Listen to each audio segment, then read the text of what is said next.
Thank you, Acting Deputy President. And I rise today to speak on the government's planned Investing in a Future Made in Australia bill, which is effectively nothing but a pork barrelling exercise whereby you take money, rob money from Peter and give it to Paul.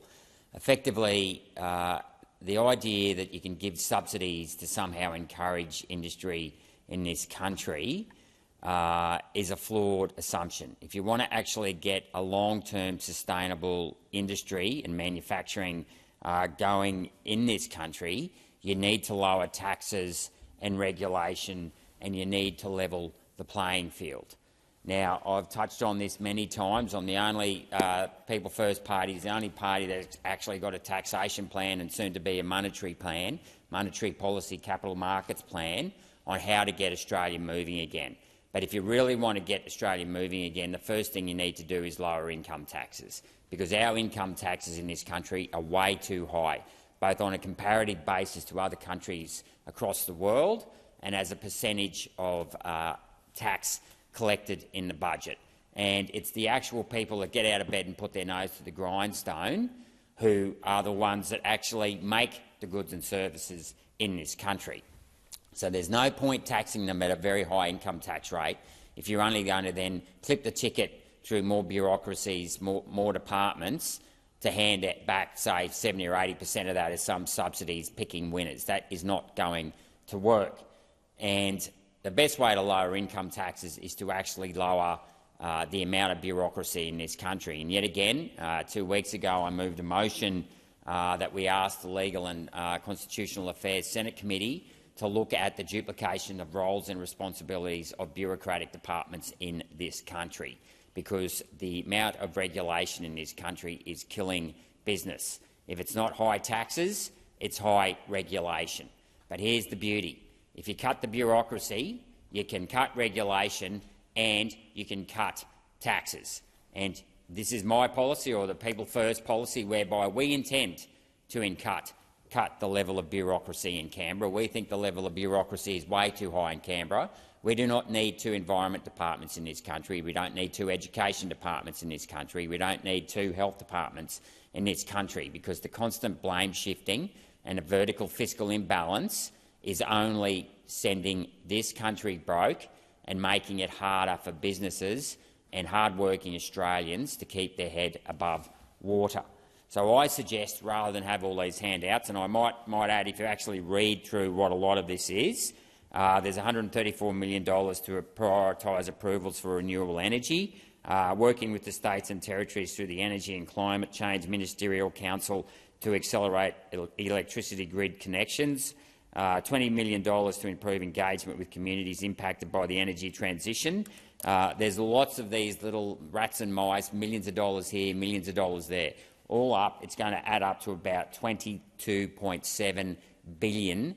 So to put that into context, for the 14 million Australian workers, that's $1,500 of their income tax is just going to be spent on this bill alone.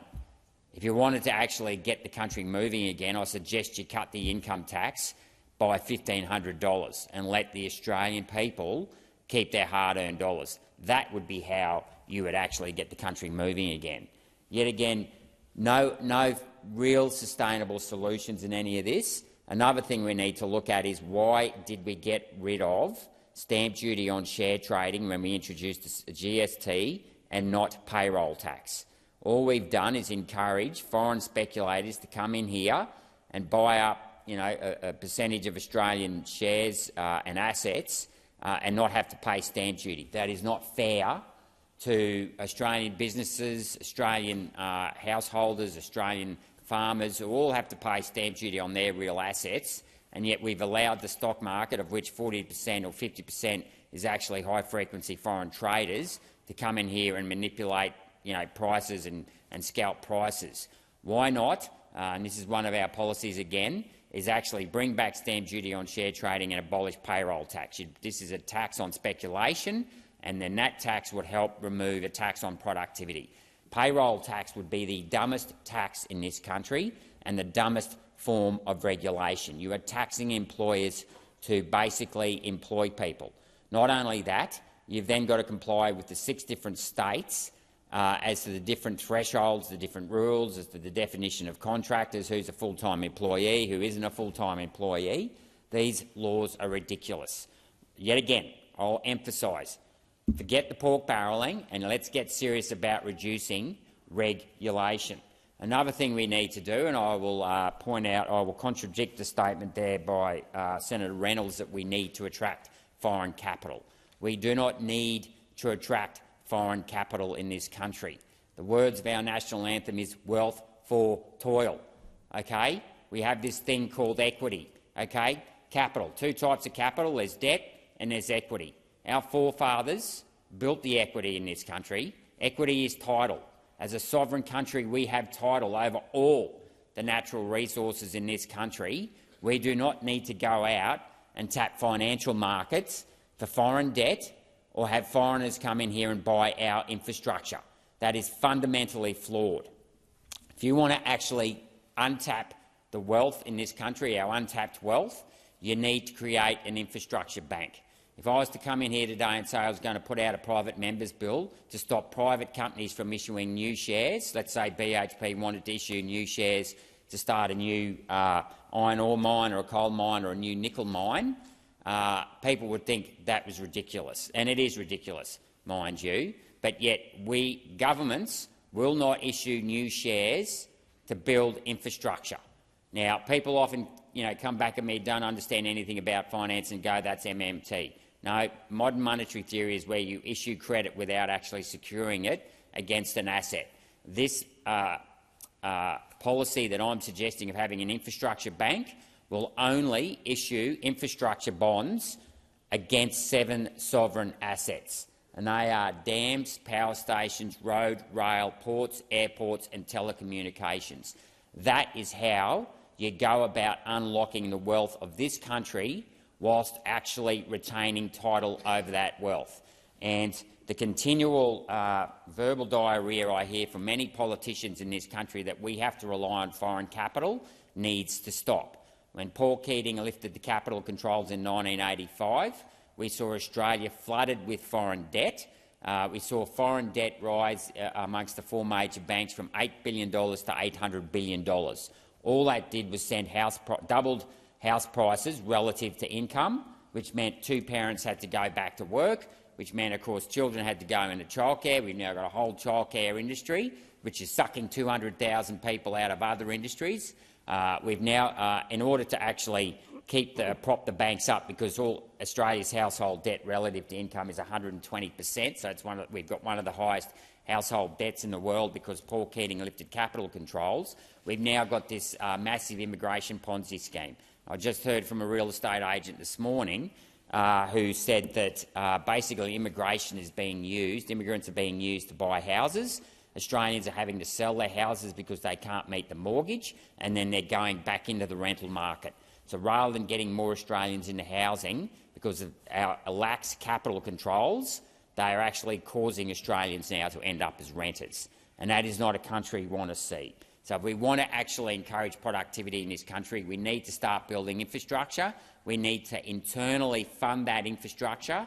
And if you build more dams, you build more power stations, you build better roads, you build more ports, not only will you supply essential services to the Australian people, you will actually push down the cost of doing business. And that is the true way to make us compete on manufacturing. Because if we build more power stations, like, say, for example, out near my hometown of Chinchilla, where there's 400 million tonnes of coal sitting just below the surface, we can actually provide cheaper energy. And I know that strategy works because I grew up in a state that used to run on the back of about 10 power stations, coal-based power stations, and that would provide cheap and reliable energy. And indeed, Queensland in the late 80s had the cheapest energy in the world as a result of the power stations that were built across the state. That is the way, because with cheap energy, removing payroll tax, having lower income tax, having fewer regulations, that is how businesses can be more competitive.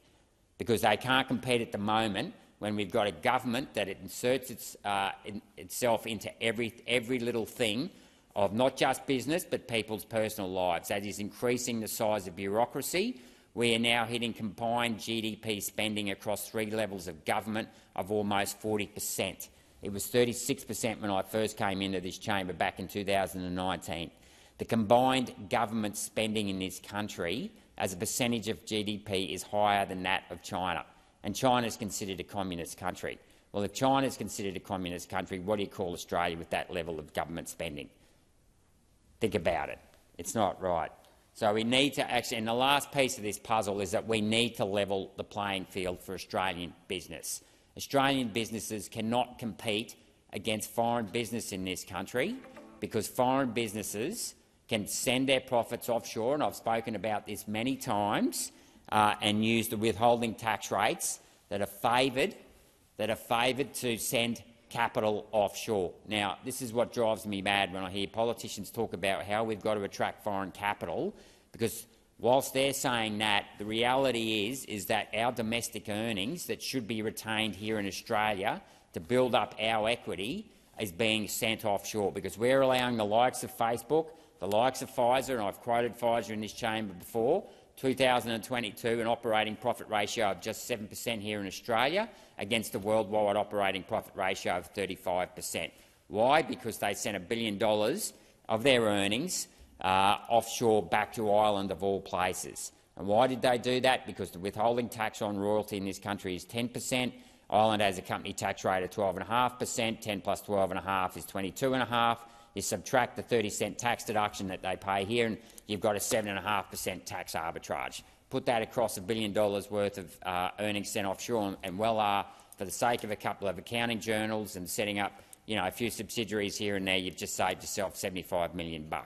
This stuff goes on across a heap of multinational companies, and this won't stop unless we lift the rate of withholding tax on profits sent offshore. So I notice here that there's $15.7 million to strengthen scrutiny of high-risk foreign investment proposals. If you wanted to actually spend $15 million, I suggest you spend it on rewriting our tax treaties so we stop giving our profits away to foreign countries for nothing, because that's what we are doing. We have title over the assets in this country. We have title over the wealth. That's what a sovereign country is, and yet we let the profits go offshore for next to nothing. We tax it very little. And I can assure you that Australian businesses, when they have to pay 30 cents in the dollar, can't compete against foreign multinationals who can get away with lowering their true company tax here in Australia down to 1 or 2 cents, because they're allowed to shift most of their profits offshore. The rorts have to stop. This is nothing but double speak here, because ultimately you've had to collect the money you're paying out in this program, which is $22 billion, is coming out of the pockets of hard-working Australians. The idea that you can rob Peter to pay Paul doesn't work. What I would suggest is you get serious about making some genuine structural improvements to the way our economy is run. You put sovereignty in front of bowing down to foreign interests. You put Australians and active actual income in front of passive income. And you reduce the red tape, and you get serious about cutting down the bureaucracy in this country. Thank you.